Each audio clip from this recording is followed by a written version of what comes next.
ഏതായാലും ചില തീരുമാനങ്ങൾ ഞങ്ങൾ എല്ലാവരും എടുത്തിട്ടുണ്ട് ഇവിടെ. ഒന്ന്, നാളെ പകൽ സമയത്തോടെ ഇവിടെ നമ്മുടെ നാടിന്റെ SI സാറൊക്കെ വന്നിട്ടുണ്ട്. നല്ല സഹകരണമായിരുന്നു. അവരൊക്കെ പറയുന്നത് എന്താ വെച്ചാൽ നിങ്ങൾ പകൽ സമയത്ത് വന്നിട്ട് നിങ്ങൾ ഞങ്ങളിപ്പോ വീണ്ടും ഇവിടുത്തെ ഇത് പതിവല്ലേ നായവാലം നമ്മൾ എത്ര പോയിന്റ് തീർത്താൻ നോക്കിയാലും അത് തീരൂല എന്ന് പറഞ്ഞതുപോലെ KSB ഒരു കാലത്ത് മാറാൻ പോകുന്നില്ല. എങ്കിലും കൂടി ഇനി ഞങ്ങൾ പുതിയ തരത്തിലേക്കുള്ള ഒരു പ്രതിഷേധ മുറകളുമായിട്ട് ഇത്രയും ആളുകൾ നാളെ മുതൽ ഇറങ്ങാൻ പോവാണ്. ഒന്ന് അതിന്റെ ആദ്യ പടി എന്ന നിലയ്ക്ക് ജനപ്രതിനിധികളെ നേരിട്ട് പോയി കാണുക, അല്ലെങ്കിൽ അവരെ നമ്മൾ വിളിച്ചു വരുത്തിയിട്ട് അവരോട് കാര്യങ്ങൾ ധരിപ്പിക്കുക. എല്ലാവരും കൗൺസിലർമാരെ മുതൽച്ച് MLA മുതൽച്ച് MP ഫോണിൽ കിട്ടുന്ന രീതിയിലാണ് അങ്ങനെ സംസാരിക്കുക. അതേപോലെ തന്നെ ബില്ലടക്കാതെ സഹകരിക്കുക. ഈ തിരുവരങ്ങാട് പ്രദേശം മുഴുവൻ ഇവിടെ നിങ്ങളിപ്പോ ചില SI ഇവിടെ എത്തിയിട്ടുണ്ട്. കാരണം അവരൊക്കെ ഇവിടെ വരാൻ കാരണം പ്രശ്നങ്ങൾ ഇല്ലാതാക്കാൻ വേണ്ടിയിട്ടാണ്. അവരെ ജോലിന്റെ ഭാഗമാണ്, ഡ്യൂട്ടിന്റെ ഭാഗമാണ് ഈ പാതിരാക്ക് ഉറപ്പിച്ചിട്ട് അവർ വന്നിരിക്കുന്നത് അതിന് വേണ്ടിയിട്ടാണ്. പക്ഷെ ഞങ്ങൾ ആരും വിടാൻ അവരെ കൈകാര്യം ചെയ്യുകയോ കൂടാവുകയോ ഒന്നും അനാവശ്യ വാക്ക് പോലും വെച്ചില്ല. പക്ഷെ ഇത് വളരെ പരിതാപകരമാണ്.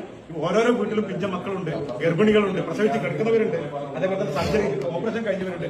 ഈ പ്രശ്നങ്ങൾക്കൊക്കെ നടുവിലാണ് ഞങ്ങൾ ഈ രാത്രി ഉറക്കൊഴിച്ചിട്ട് ഇങ്ങോട്ട് വരേണ്ടി വരും. ഞങ്ങൾക്ക് രാവിലെ ജോലിക്ക് പോകേണ്ടിട്ടുണ്ട് ഇവിടെ. അപ്പൊ നാളെ മുതൽ ഞങ്ങൾ ഇവിടെ എന്ത് തന്നെ ആയാലും ബില്ലടക്കാതെ സഹകരിക്കാം.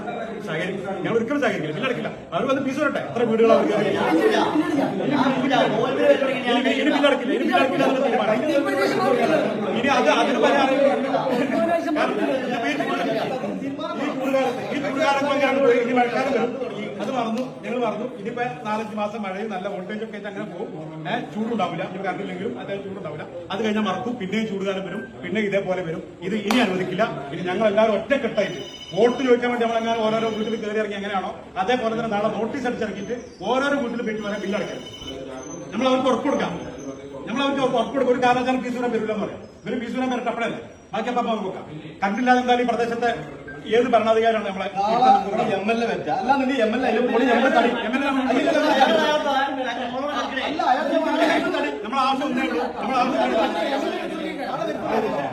MLA വെച്ചോടെ നമ്മൾ തടി വർക്ക് തുടങ്ങിയിട്ടുണ്ട്. അത് യുദ്ധകാലാടിസ്ഥാനത്തിൽ എത്ര വേഗതയിലാക്കി നമ്മൾ ആവശ്യങ്ങൾ അതൊക്കെയാണ്.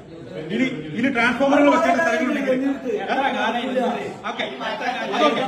അത് യുദ്ധകാലാടിസ്ഥാനത്തിന് വേഗത്തിലാക്കി നമ്മൾ ആവശ്യങ്ങൾ അതൊക്കെയാണ്. രണ്ടാമത് ട്രാൻസ്ഫോമറുകൾ എവിടെല്ലാം അധികരിപ്പിക്കാൻ പറ്റും അതിന് വേണ്ടി പുറകോട്ട് വിട്ടു. അപ്പൊ അവർ പറയും സ്ഥലം ആരും തരുന്നില്ല എന്ന് പറയും. ആ സ്ഥലം നമ്മൾ കണ്ടെത്താൻ നമ്മൾ സഹായിച്ചുള്ളൂ.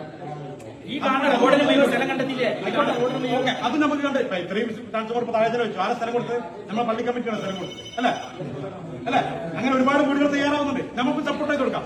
പക്ഷെ ഇതൊക്കെ അവരെന്ത് ചെയ്യണം?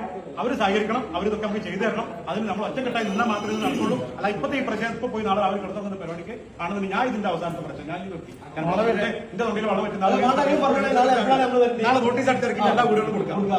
MLA വരുത്തിക്കാം. MLA എവിടെയുള്ളത് വിളിച്ചു വെച്ചു നമ്മളെല്ലാവരും പോവാം. അല്ലെങ്കിൽ കൊണ്ട് വരാൻ പറ്റും. ഈ സമയത്ത്